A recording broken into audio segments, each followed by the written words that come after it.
So you want to know how a black party works? Yes, I do.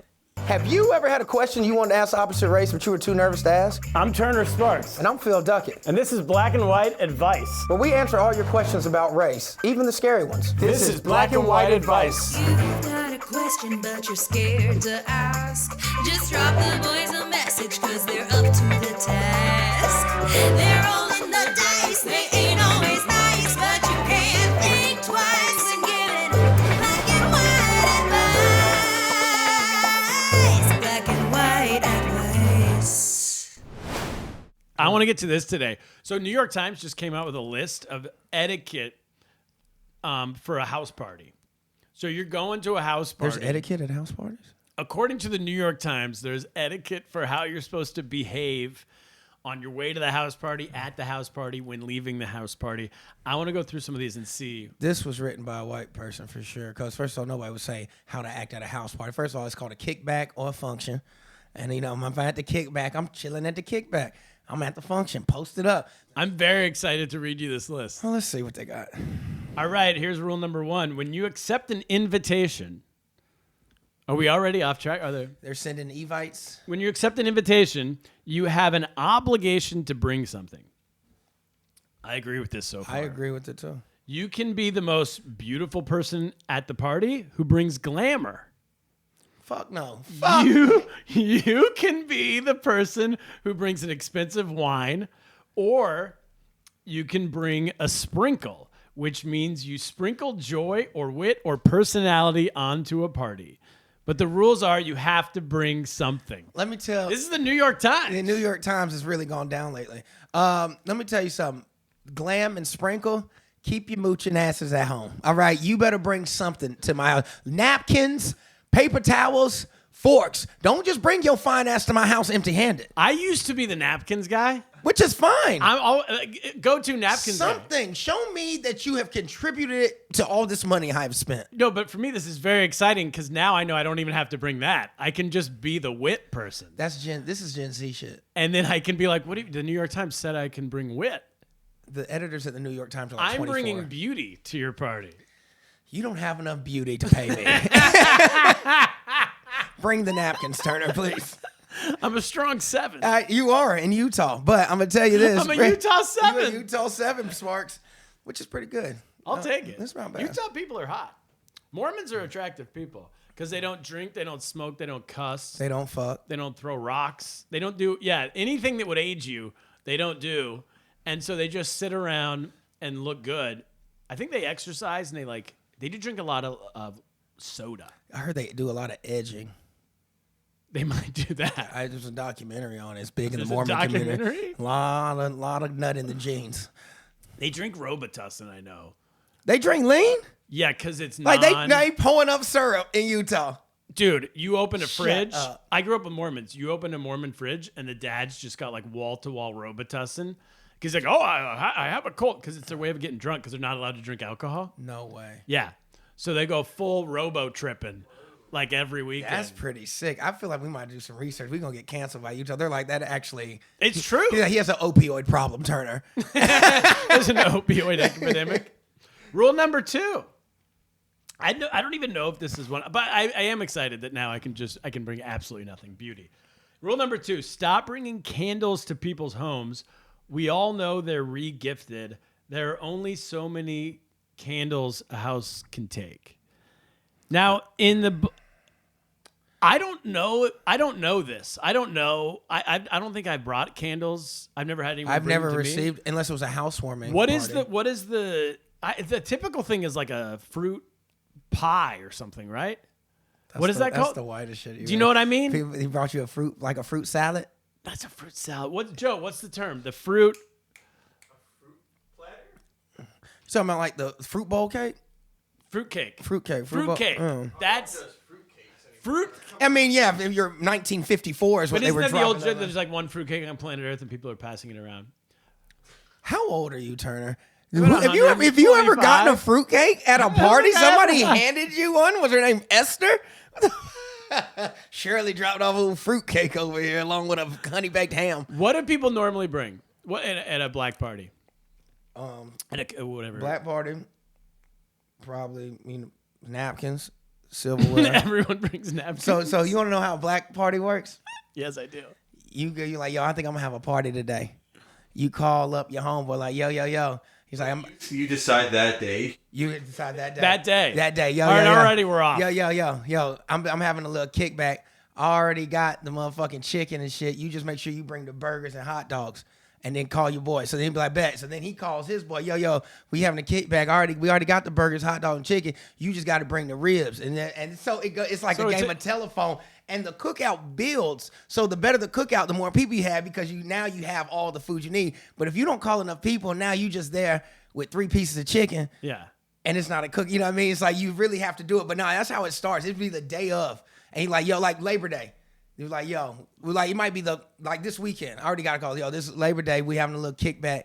Yo, such and such bring the hot dogs. You bring this, you bring that. So it's just organizing it. It's not really, we don't sponsor. We're not paying for everything. But, and is it someone's home? It can be. I guess it could be. Down south where I'm from, it's at somebody's house. So New York City, it's in a park. we're at Brooklyn Bridge Park. Yeah, That's yeah. where it happens at. Yeah. But down south, that's the thing. So the person who's throwing the party, he's like, you using my house and my grill, so I'm putting in less. So you relying on the other people to bring shit. But the thing about a black cookout is, you like, yeah, we're gonna have a cookout around 3:00. If you get there at 3:00, white people get there on time. We're going to get to that. We're about to get to that. Wait. We're going to get to that. But here's my question for you. What if someone follows the New York Times and they show up to one of the like this party with just their beauty and their wit and their personality, and they go, no, I've brought in me. I don't see what the issue is. All the type of cookouts I go to, they're gonna put you in. First of all, they might not let What you if I in. came and I said, no, I'm the gift. They would look at me, they're like, Phil, you brought this white boy? And then they're like, yeah. He was like, tell him to leave. It would just be leave? He tell him to leave. He brought glam. He couldn't bring not a napkin. He couldn't bring a piece of anything. No, you could bring a chip. You could literally bring the variety pack of Lay's chips, the little lunch bag. Yeah. You could do that. You could go and just get a small bag of chips and put them on the table. At least you tried. You need something. You got to have something. I'm leaving here with something. All right. I think I'm trying to think of a white party. So a white party, like let's say it's a holiday party, like something the Labor Day. 3 months in advance, you're finding out about it. Oh wow! You're getting an evite, and it's also very specific. It'll say you and your spouse, or you and your spouse. Okay, if we're going real white, it's you and your spouse. If you don't have a spouse, you don't get a +1. It's just you. If you don't have, so you can't bring the stripper you met the night before. Absolutely not. I had a guy. Why can't it's a +1? Why do you give a damn who We the had a +1? Super Bowl party, and a guy brought a girl that he met on the subway over to our house. And this was like a day before the COVID outbreak. She gave everyone COVID. No, she didn't. Yeah, this girl on the subway. Was she hot? She's pretty attractive. She was also like clearly nuts. Well, of course. Like a psychopath. This Australian guy brought her over and he was like, hey, mate, yeah, I'm on the subway. Yeah. He'd been in New York like a month. That you know when you're just got here and you're still talking to everybody? Yeah. So like you're standing on the subway and you go, hey, what do you got there? Yeah. And she's like, it's my bag. And you go, you want to go to the Super Bowl party? Yeah, and she was like, And she absolutely. goes, yeah, I'm just looking for a meal, you know? But I'm just like, so she's homeless, a hot Yeah, he homeless brought a chick. hot homeless lady. Which, by the way, all the married guys are like, yeah, good for you. You know, we're like doing of course, the... they're like, I'm not mad at him. I'm probably yeah, gonna stand it too. we're Yeah. like, go for it. But then but you can't be the guy on the date. The wives Oh, are pissed. hate it. Wives hate it. hate that. Get her out. Yeah. Get the subway trash. Probably has chlamydia. We're like, Put we're her gonna back, find out. Put her back underground where she Yeah. came from. The women always be hating on that. I'm like, damn, let them live. Shit. So you can't, and I think it's so yeah, you can't do, she wasn't on the Evite. Yeah. Damn. See, I didn't see. That's crazy to me. But It's I get 3 it. months early, and then it's definitely not, because day of, if you start inviting people day of, everyone's already gotten an Evite 3 months early. They're committed to other house But they parties. know my shit be popping, so they gonna call it. They be like, nah, my Phil shit trumps all the other ones. So Like, it's a confidence. it's a kind of. Look, you remember last time? Yeah, last time we went crazy. We did ketamine. I'm playing, but it was just wild. It was a good time. Number 3. Okay, this gets yours. Here's the New York Times. It says, when to show up to a party. Show up 15 minutes late. Even the best host or hostess appreciates that grace period. It's beyond priceless. I 100% agree. This same Australian guy I'm telling you, on time.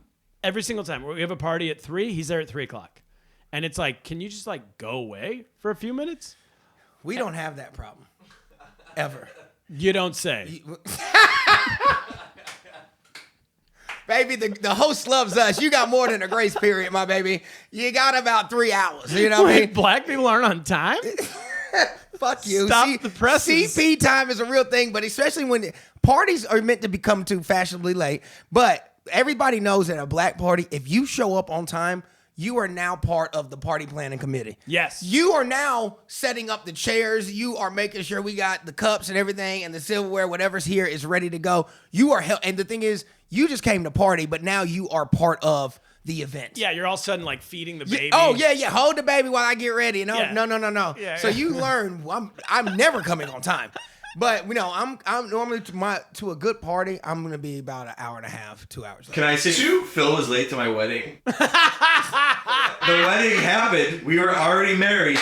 We were married, and Phil comes in. He's like, all right, when are we getting this started?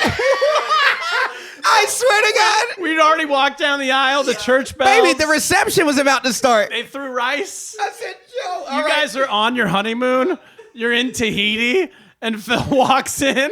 All right, where's the wedding? He literally clapped his hands and goes, let's get this going. He's like tying his bow tie.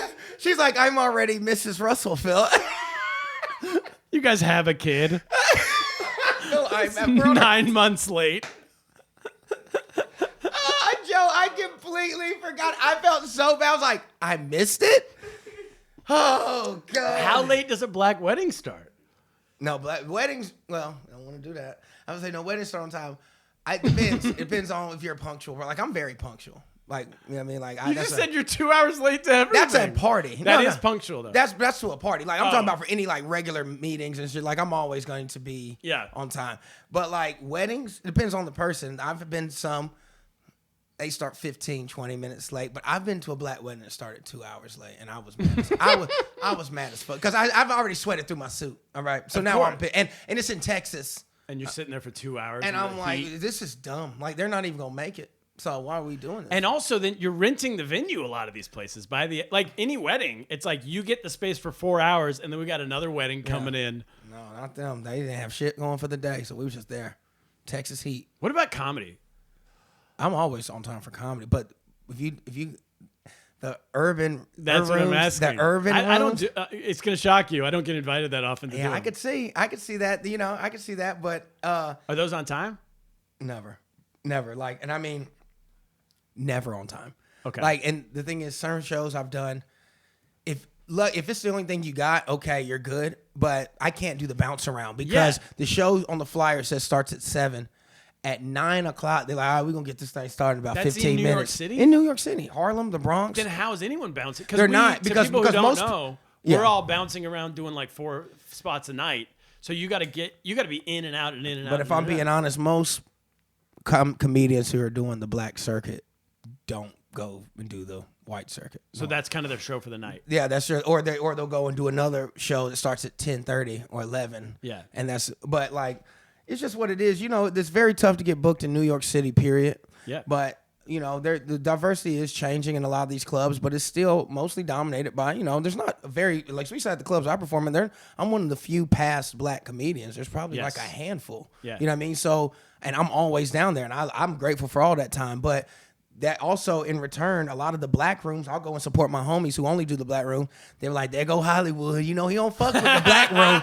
Really? I'm like, I don't fuck. Y'all don't book me in the black rooms, motherfucker. When I'm supposed to not do the shows? Well. Yeah, that's how they treat me, like I done sold out. Must be nice. Yeah, I mean, the thing is, but I'll tell you this: the black rooms start late, but when you're coming up, black rooms pay more. When you're first, we remember we were at the Lantern hoping we can get a fucking slice of pizza after those spots. Yeah, and then you go do these other black shows and they give you $250 off the jump. $250 $250 in New York City. $250. And you the feature to do a spot or to do like 20. Yeah, they're paying the headliner $600. So it's like shit. You know what I mean? Like it's different. But yeah, you also the crowds are a lot more motherfucking. Hey, you gotta bring it. I'm gonna start updating my material real quick. The crowds are crazy. So it's just like one of those things. I don't know. It's a different side of comedy. All right, we got to move on. We will be right back. The New York Times is struggling. I'm sorry.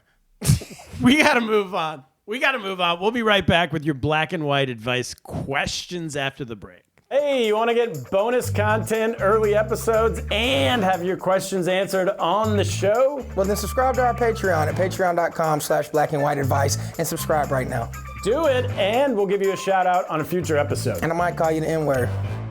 And we're back with your questions of the day. Hey, you like that? You like that energy? Good, that was pretty like radio-like. You know what I mean? I've always wanted to be a radio host. I think I could have had. You know what I mean? I'm too beautiful to be on the radio. You have a face for the radio, but I think I'm pretty. Get the F out of my house. Leave. I think I am quite good looking, Turner. I think I have to be in front of the camera, but you could be like an early one. And this is Turner Sparks. Speaking of attractive people, we got a question about Carrot Top. Oh, that guy, the comedian? The comedian Carrot Top. Yeah, I haven't seen him in like 30 years. He's still killing it in Vegas. Is he? Dude, I was in Vegas a few months ago. And they were telling me, doing the Laugh Factory, and they were telling me that for the longest time, this lady used to manage Carrot Top, and she was like, he sells out the Luxor, that one that's the pyramid, still. Really? Every single night, Carrot Top sells out the Luxor, and they were like, oh yeah, she was like, yeah, Gallagher and Carrot Top. Do you remember Gallagher? Yeah. Smash the Watermelons? Yeah. She's like, they had this ongoing feud in Vegas for 20 years, and whenever they would see each other, it would just be like a fist fight. Over what? Because they're both prop comics. Yeah. And they apparently Vegas is like only big enough for one prop comic. So they were very territorial about their And Carrot Top came out on top? Yeah, Carrot Top's like a steroid. I don't know if he's huge. I don't want to say steroids. The last time I saw him, he was jacked. Yeah, I guess he's like a big workout guy. And Gallagher, I think he died, R.I.P. But he was a... we have really been on a tear lately with these RIPs. with these dead people. But he was just, he was like an old nerdy, like, what are you, Carrot Top? Get over here. Dude, I didn't know. That's the type of fame that I would like selling out those type of places. Nobody even remembers if you're alive or not, but I'm literally making $1 million a week. Not only that, but you live there. You don't have to tour at all. Yeah. Carrot Top lives in the suburban Vegas. He has like a mansion. You just drive in at 6 p.m. at night. You drive in, you do your show at 7, you're home by 9. That's pretty sick. People come to you. One day. It's the life. One day. All right, so here's the question. I'm a black man, 40 years old. I have a question for Turner. Why do white people love Carrot Top? What am I missing? Okay. I'm with him on that. Are we sure that everyone, because you just kind of explained it, but are we sure that our audience knows who Carrot Top is? They probably don't. That's why we're going to need to put a picture up of him when we Okay. do this, because I'm going to be honest, it's been that long. I was born in 88. If we have any type of listeners from the 2000s, they'll have no idea who we're talking about. I think the white people will know, but that's what the question's about. Why do white people like Carrot Top? I think white people of your age, I bet you a lot of young white people have no idea who Carrot So Top is. basically his whole thing was he was a prop comedian with red hair. Like orange red hair. Not like And Ron long. Weasley, but like orange, and it was long. And long and curly. Here's why white people like Carrot Top. Because, and this is going to sound harsh, but gingers, red-haired people, right, were the original clowns. Yeah. So before we had clowns didn't always exist. Before they could put on the makeup and dye their hair red, it was just, hey, where's the nearest ginger? Let's throw stuff at them. Damn. I'm not saying me. I understand. Medieval times. I've researched. This is historical fact. So we like to, hey, look, it's a ginger. That's fun. That doesn't look like me or you. You see how that evolved? Because if you rearrange the words of ginger, what you got? Gingivitis? I don't know. What are we getting at, Phil? Hard R. And so they were the original laughing stocks of the white folks until they went to Africa. And that's when they were like, we can change this ginger word around just a tad bit. And then they were like, do that little dance I taught you there, boy. I'm talking about a Vegas. I'm always going to take it back to slavery. But no, you're right. Ginger. It's fun. They're fun. They are. But with gingers, what I've Gingers always are fun. noticed is just a black guy looking in is when it comes to gingers, you're either fucking gorgeous or just an ugly duckling. There's no in between with the genders. Yeah. You're either hot as shit or ugly as fuck. Yeah, so now unfortunate. unfortunately, we've gotten to Carrot Top. He seems like a great guy. I think people, so there's that. There's people just like a redhead. We just like it, right? And especially in comedy. I don't understand why more white comedians aren't redheads. They aren't like goofy. You mean like dyeing their hair red, or like why more like redheads more- aren't in it? That's what I mean. The other way Gotcha, around. I was like- why aren't more redheads? Because you're starting out with like a leg up. Well, a lot of them can't be in the sun very long, so Yeah, but it's an harder to- indoor art form. You're in a basement in the night. It's made for them. Actually, you're right. Especially the goofballs. Because like Louis C.K. is a redhead, and then you got, what's his name, Andrew Santino. Yeah. But neither one of them's the goofy redhead. They're kind of like, true serious and they either go like angry serious, or fiery redhead, or funny or goof- like a goofball. Santino's pretty goofy. But he's not gal. I mean, he's not gal. Nobody is though, because that was the Carrot Top. 90s. Yeah, I think those people are kind And of. then the second thing, I think people, like, you could be deaf and enjoy Carrot Top. yeah, because he's doing all the act. It's outs. literally, you couldn't be blind. If you're blind, you'd have an issue because he's not very funny when he speaks, but he's got props and he's banging stuff and he's Speaking of bonking blind, into things. I had a show the other night, Yeah. and there was this couple, and the guy was blind, and they sat them on the front row. And I just felt like such a bad seating choice. Like, why would you not put them in the back? Like, of course they can enjoy the show, but you're wasting primetime real estate on one who literally will never. It's just, I don't know. They're going to be happy wherever they're sitting. Yeah, they would have been fine with it. And I was just like, I looked at the guy's seat, and I was like, why'd you do that? He's like, I just wanted him to feel like left out. How do you? Okay, I got a couple things You here. know what I'm saying? How do you mean left out? He's still laughing and hearing it with the rest of us. I was in Hong Kong doing comedy. And do you know how rich Stevie Wonder is? I mean, Steve Okay. Wonder's the man. They told me, the comedians were like, hey, so Dave Chappelle apparently had been in town like a month earlier. And they were like, Dave Chappelle said from stage that he didn't get a hotel because Stevie Wonder owns a house in Hong Kong. And when he heard he was there, he said, Dave, you're staying at my house. Stevie Wonder wasn't even in town. He just said, here's the keys. You're staying at my house. That Hong Kong is an island, Hong Kong Island. It's a peak. At the very top of the island with the best view in the entire island is Stevie Wonder's house. He has the top mountain penthouse. $80 million home. A for him. blind guy. Good for him. Has the best view. A ribbon in the sky. How? What a flaunt of your money. Yeah, I know. I'm shitting You're on like, y'all. I could live in a parking garage. And would not know. Wouldn't know. I actually don't think he's blind, guys. You don't think Stevie Wonder's blind? No. Is this like deep QAnon? There's videos online of like him, like shit happening that you could tell he could see. Joe, we're not gonna do this. We're not gonna tarnish this. Really? Yeah. I believe it. I saw him shoot a free throw on TikTok one time. He is blind as a bat. I saw him dunk from the free throw line. I'm telling you, I don't know about that, buddy. He threw that ball straight at this guy. I felt so bad. I laughed so hard. I have one more thought here About Carrot Top? about blind people.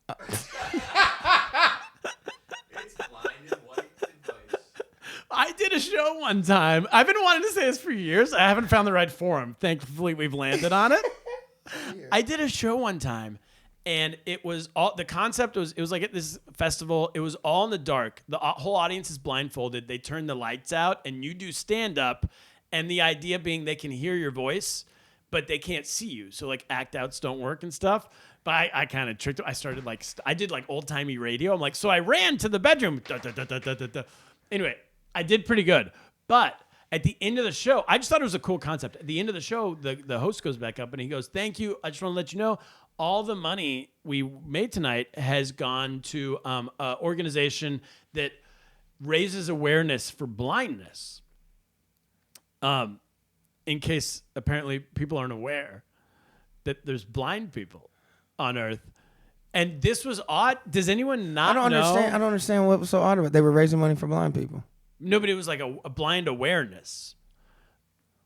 Like, I don't know. It was a blind awareness show. Is anyone not aware that blind people exist? No.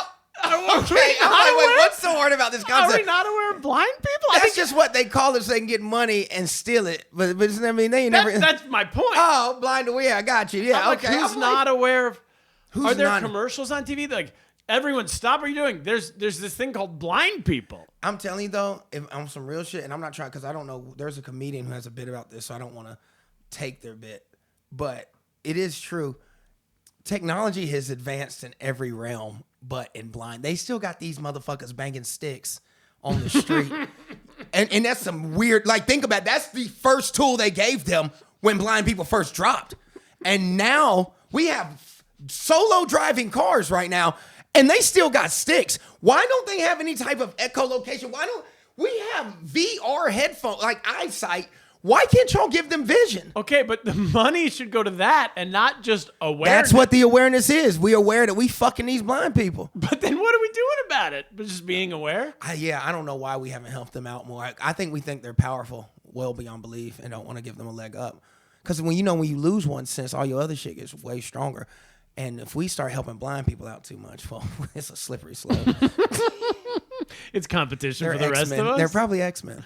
Anyway, point is they're not gonna like Carrot Top. They're not. All right. I'm over Carrot Top. What do you think? Oh, do you want to? I don't. Yeah, because honestly, I'm with the guy who asked the question. I don't get it. I've never thought he was funny. Back when I was a kid, I thought it was kind of like, what the fuck is this shit? and now, even still, I'm like, oh, he's still alive. I defend him more now than I did when I was a kid. Really? Because of the fact that it's so hard to make a living. Well, in that's comedy. what I'm saying. Now, as a comedian, I respect that. Yeah, that you that's told what me I mean. that. That's what I mean. But again, if you gave me tickets to go see Carrot Top, I wouldn't go. You wouldn't go see him? probably I would 100% go. Really? Just out of curiosity of like, it's props. I don't know. Is he gonna put me on? I'm gonna get to give a guest spot. Well, he's not giving you time. Well, then I'm definitely not fucking going. Carrot Top needs to give you time. I got props.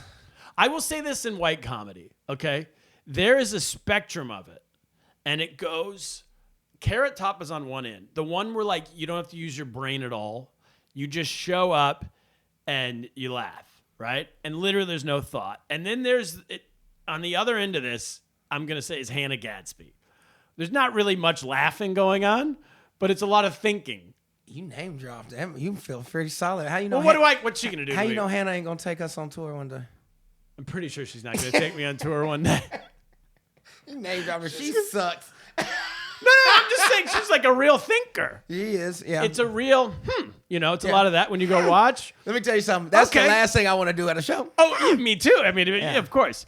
But Send me the TED Talk. some people enjoy the Yeah. type of comedy. Those are. Not So mine. anyway, that's what I'm saying. It's It does, and it's subjective. That's what makes comedy hopefully good. you and I end up somewhere between Carrot Top I and would Hannah pray. Gadsby. I would pray. Somewhere that- between the and the okay. But as long as they buying tickets, you're right. They'll take them all the way to the bank. I'll say yeah, exactly. go. Put me on Netflix. I'll all day long. I don't give a shit. All right, Luke in Queens. I'm a white guy who started dating a black woman. She has invited me to a barbecue party with her Jamaican family in Brownsville, Brooklyn this weekend. Sheesh. We should let the audience know Brownsville. Brownsville. It is still 1983 in Brownsville. Do not go there. The gentrification has never touched it. It is the real deal. Yeah. Yeah. A good description. Yeah. What do I need to do to prepare for this event? Probably check yourself into the ER. In advance. And again, yeah, I would just go ahead and call out on Can this you for my boy. pre-book, like you book a hotel room? Can you go on like whatever TripAdvisor or not and pre-book a ER visit? No, I would just jump in front of an Uber. Like somebody can hit you. I just need a little touch, a little bump. You just get out of it. Yeah, and entirely? I'm telling you, yeah. No, this is I'm at the hospital, babe. I was hit by a fucking car. Are you crazy? Don't go to. Don't. How go to long have you Brownsville. been dating her? That's what I want to know. You know what I mean? Because is she the one? Is it because if it's just a fling, Yeah. it ain't worth that. Don't go to. Don't even Brownsville. go. Don't even go, man. Because listen, I'm black as hell, and some of my closest friends are from Brooklyn. Yeah. All right. And when I moved here 9 years ago, I'll never forget it. He was like, a couple things. He was like about the subway. He was like, and never go to East New York. He said ever. He said, unless I'm with you or somebody. He said, but I don't go there, so you'll never go. He said, I don't care if she bad as fuck, want to suck everything off of it. He said, do not go. He was like, because I'm telling you, he said, it's different over there. And that was a real New Yorker telling me that. And I'm to this day, I've gone to East New York maybe one time, and I was with somebody from there, and he was like, no, we good, but be aware of your surroundings. When people have to tell you that when you get to their house, be aware of your surroundings, it's an uneasy feeling. So why am I here? I don't like being in places where I can't relax. You know what I mean? It's amazing. Yeah. I've been to Brownsville once. No, I think twice. You got more street cred than me. I went because when I first moved here, You repoed somebody's house. I had no health care. So I just come back to the U.S. I had like no credit, no anything, no health care. So I signed up for Obamacare. And at that time, you had to go in person. You couldn't do it online. Oh. So I had my agent or whatever the state assigns you to was in Brownsville. So I had to go to her office in Brownsville. It was terrifying. And I went at like 11 a.m. That's what I'm saying, with the sun's out. And the third time I went, she was like, I went 3 times because I remember the third time she's like, never come back here. We can do it all online. Because you looked like free lunch. Yeah, it was free lunch. You look like free. I looked like a salami sandwich. Yeah, barbecue chicken. They were like, yeah. Barbecue chicken. She's like, you shouldn't be walking around this neighborhood. You were over waving at random people. Hi, guys. Hey. Beautiful day. I was doing the Australian guy. Hi, mate. What are you doing? I remember just getting off the subway at the Brownsville stop and being like, You know, Mike Tyson's from Brownsville. Is he? That's where he's from. Yeah, it's still the exact same, untouched. It's rough. It is terrifying. Okay, so don't go. Don't go. That's a good answer. Next one. Oh, here we go. I have this is from Olivia in Brooklyn. Shout out, Olivia. What up, O? I have a black female roommate who takes a long time in the bathroom every morning getting ready for work. It wasn't a problem at first, but now it's making me late for work and jeopardizing my job. How do I politely ask her to speed it up a little bit without making her mad at me? The energy, speed it up a little bit. LaQuisha. Chop, chop. Yeah. I'd probably go in there with a little different energy. But here's the thing. Would you go in clapping like, come on, hello? Can you fight? You go in there clapping and you gonna get clapped. That's all. Yeah, I would not do it like that. It's a one bathroom situation. in One the bathroom household. situation, and that's the thing. But I think you have a talk with her, like just over a glass of wine on some friendly shit. Like, hey, so can we get bathroom times like separate apart? Like, what time do you have to be overtime? And can we come up with a plan? Because I've been a little late, and I don't want to rush you, and I want you to have enough time, but I also need to, and just have a talk like that on some girl. But if you come in there like, could you please move it along? You're gonna get beat the fuck up. That's just. I think what you want to do is you bottle it up, and then you let it explode at 7:30 in the morning when you're late for work. That is one way to do it. As I'm telling you, Just ham sandwich in your mouth, like halfway through breakfast, going, "Come on, let's go!" Open up the curtain. You're gonna be able to cut that tension in that house with a knife. And there's nothing worse than beefing with your roommate. And the thing is, what's crazy in New York?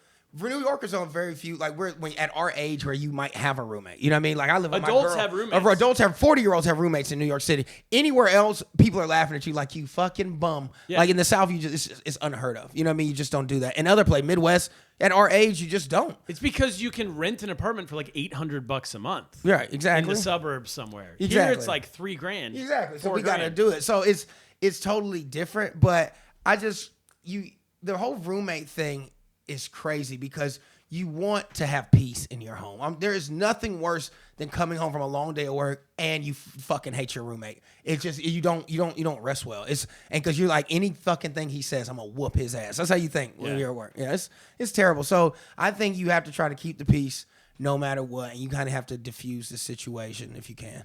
I think the backup option, if that doesn't work, is you just move out. Damn, already? I think you move out of your own just not place. even say shit and be like, that's it, I'm moving. If you want to be extra safe, if you want to be extra as white, a white lady, move out in the middle of the night. You just move out and you go, it's been a pleasure. And leave the black lady with the rest of the rent, you motherfucking piece of shit. You gotta save yourself at some point. You gotta save it. You're the worst type of roommate. I'm just gonna separate myself from this situation. Bitch, you owe me some rent. At some point you gotta get out. Yeah, you could pay a month, an extra month. Damn. You would pay an extra month of rent just to get out early? I'm saying there's a level of awkwardness that people sometimes don't want to deal with. Then just saying, could we come up with a time? If that doesn't work. Oh, if that doesn't work, I'm like, that was your first. Okay, Yeah. if that doesn't I work. said as a backup. If that doesn't work. Oh no, I'm gonna fight for mine. I'm trying to help our listeners. I'm like last man standing, gets the bathroom. Are you ready to fight? All right, last one. Oh my God, I think this one's. I did not write this, but this is very much directed at me. This is Kevin in Dallas. He says, I'm a white guy that has only ever dated Asian women. That's not actually exactly true with me, but I'm a white guy that's only ever dated Asian women. Lots of people say I have a fetish, but I don't think so. I just like what I like. Am I wrong? No. I think you're not wrong. Absolutely, you're not wrong. I'm going to take this one. My wife is Chinese. There is a way that people get a white guy with an Asian woman get treated. You get treated. By all accounts, this is an interracial relationship, right? America 2024, we're supposed to love interracial. Oh my, especially like the liberals. It's great. Oh my, good for you. Yay. Interracial relationship. You know, white women, interracial. There's none of that energy when it's the white guy Asian lady. Really? It's the who's the creep with the Asian lady. They think you're a creep. 100%. It's they call it a fetish. They go, oh, look at the Asian fetish. The guy with the Asian fetish. Really? Yikes! Lock him up. What's wrong with him? Put him in prison. And I think I blame Woody Allen. I think it's Woody Allen. Is Woody Allen's stepdaughter Asian? Yeah, but the main part is that it's his daughter, not that she's an Asian. Oh, But yeah. the headline that white people take out of it is that he dated an Asian. He's such a creep. And I go, no, he dated his daughter. Yeah, and then John Lennon had Yoko. But that was, she was the weirdo in that. Lennon was okay. I also blame you ever see not Coming to America? No. Like, of Good course Morning, I've seen Good that. Morning Vietnam. Yeah, with Robin Williams. Robin Williams goes over there, wants to start dating this Vietnamese girl, and then Find out she had a cock. no, her brothers go, no, you're not allowed to date my sister, not allowed to date my sister. And he's like, I don't care. I'm an American. I'm going to date your sister. Finally, the girl like relents, like 45 minutes into the movie. The first 45 minutes is he's just pushing and she's like, no. Finally, he says yes. And then you find out the reason why the brother didn't want to date him is because Robin Williams' whole platoon blew up their village. And so she was just... And she's like, I don't want to date the guy who blew up my village. But she had no choice. But then she had no choice, so Robin Williams did. And then Robin Williams leaves. He Pocahontas her. Yeah, he's dating her, and then he leaves and goes back to America, and then he's like the hero of the story. Yeah. I could see if you see that, you're like, yeah, those white guys are kind of like a-holes. Not kinda. It's kind of y'all. Yeah, but not all of us are blowing up villages. Well, not. And also if you had the opportunity. Here's the racism, the underlying racism here of the people who think this way. Asian people aren't poor anymore. This isn't like you're going into an impoverished village and dating like someone who has no other options. Crazy rich Asians exist. That is like 1%. No, that's so untrue. How many rich Asians is it now? Like they're mostly rich? Millions? They have millions of rich people? Millions. When I was living in China, the middle class, and this is like 10 years ago, the middle class of China was the size of the United States. There was over 300 million middle class people in China. Really? But you go out there now, people are driving Corvettes, Bentleys, and this isn't just a tiny amount of people. They've had now like since 3 decades. Wow, how are they getting so much money? Money. How do they get? Because their sole focus, the government's sole focus is business. Really? Internationally. So they're making deals with the US, they're making deals with Europe, they're making deals with everybody. Any good you buy, that shirt was probably made in China. 100%. So then people, there's this idea that, it's like there's these like children making these shirts. Well, guess what? There's also a guy who owns the factory. There's also middle management. That employs 1,000 people. All of them are Chinese people. Anyway, point is, we gotta get I'm on over this there. guy's side. Date whoever you want to date. Don't let racists I come in and I tell think you it's who you're okay not to have a supposed to date. preference. That's what I'm saying. I mean, unless you do some weirdo shit, you know what I mean? But like, it's okay to have a preference in what you like. Like people have gotten so weird with this shit. Like it's okay to like, this is what I like. Like, when did that become a thing? Now, if you're putting down other races and then like all these other people are ugly as shit, but these people, that is a weird thing. But if you're open, like, you have like a certain look that you like, that's okay. Like, I don't understand that. Agreed. I also think there is a respect issue you want to attach to it a bit. Like, I've met white guys who like date people from, say, China or the Philippines, Vietnam, and then they've never been to that country. They don't speak the language at all. They're like, I don't like Chinese food. Right. And you're like, well, you probably should Yeah, have that's what some respect. exactly. Get to know the culture a bit. Learn some of the language. Eat do the something. fucking shrimp chips. And, Eat the shrimp chips. You think your wife would like those? You think she would? She loves. We talked to. She said, yeah, she's into these. Y'all can keep them. All right. I think that's it. That's the show. That's it for me, baby. Y'all enjoy them chips. I'm out. See you next time. You've got a question, but you're scared to ask. Just drop the boys a message, cause they're up to the task. They're all